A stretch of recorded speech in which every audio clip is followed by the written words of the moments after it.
Hi guys, I am here with daily use English speaking practice sentences. These are very easy, interesting and helpful sentences to learn English. तो यदि आप भी इसी प्रकार के sentences में इंटरेस्ट कर रखते हैं, यदि आप भी इस प्रकार के सेंटेंस सीखना चाहते हैं तो इसके लिए प्लीज सब्सक्राइब कीजिए पंकज इंस्टीट्यूट ऑफ इंग्लिश तथा इसे ज्यादा से ज्यादा लाइक और शेयर करिए। Let's start our first sentence. You are different from others. जब कोई व्यक्ति ऐसे काम करता है जो औरों से बिल्कुल अलग होता है तो हम उसको ये कहना चाहते हैं कि आप औरों से अलग हो। You are different from others. या जब कोई कहता है कि आप किसी के लिए तो ऐसा नहीं करते, मेरे लिए ऐसा क्यों कर रहे हैं, तो आप कहना चाहते हैं कि आप औरों से अलग हो। You are different from others. Keep your advice yourself. कभी कभार कोई व्यक्ति केवल सलाहें देता है और कभी मदद करने की बात आती है तो नहीं करता है। तो जब इस प्रकार से सलाह देता है तो हम कहते हैं कि अपनी सलाह अपने पास रखो। Keep your advice yourself. I will talk to him myself. कभी कभी किसी व्यक्ति के पास आप अपने कोई आदमी भेजते हैं किसी काम के लिए, लेकिन वो उसकी अनसुनी कर देता है, तो आप कहना चाहते हैं कि मैं स्वयं उससे बात करूंगा। I will talk to himself. I will talk to him myself.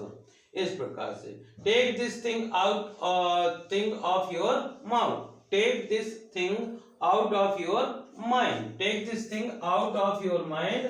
इस चीज को अपने दिमाग से निकाल दो। Take this thing out of your mind. यह चीज दिमाग से निकाल दो। कभी कभार हम गलत फहमी अपने मन में पाल के भी बैठे रहते हैं और उसी को सही समझते हैं।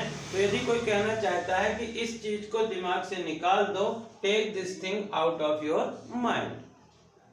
Your anger is justified. जब किसी व्यक्ति ने ऐसा कोई काम किया होता है जिससे हमको गुस्सा आता है तो दूसरा व्यक्ति कहता है कि आपने काम ही ऐसा किया है, आपका गुस्सा जायज है। Your anger is justified.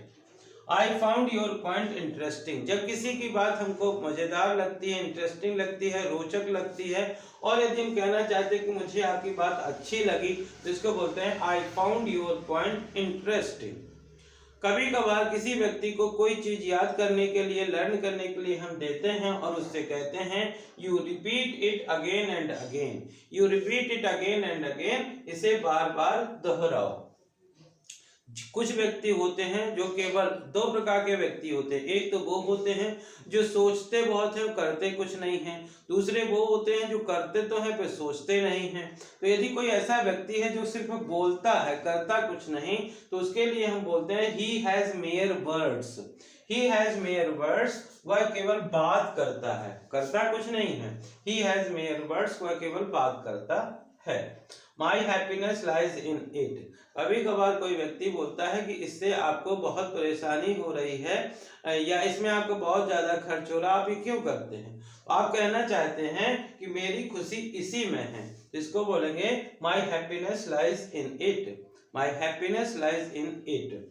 और जब हमको किसी व्यक्ति को कहना हो कि वहां आपको जल्दी से जल्दी पहुंचना है या वहां जल्दी से जल्दी पहुंचो, तो इसके लिए हम यूज करते हैं reach there as soon as possible. Reach there as soon as possible.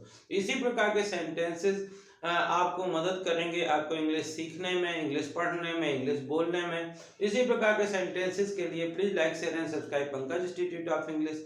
Thank you for watching.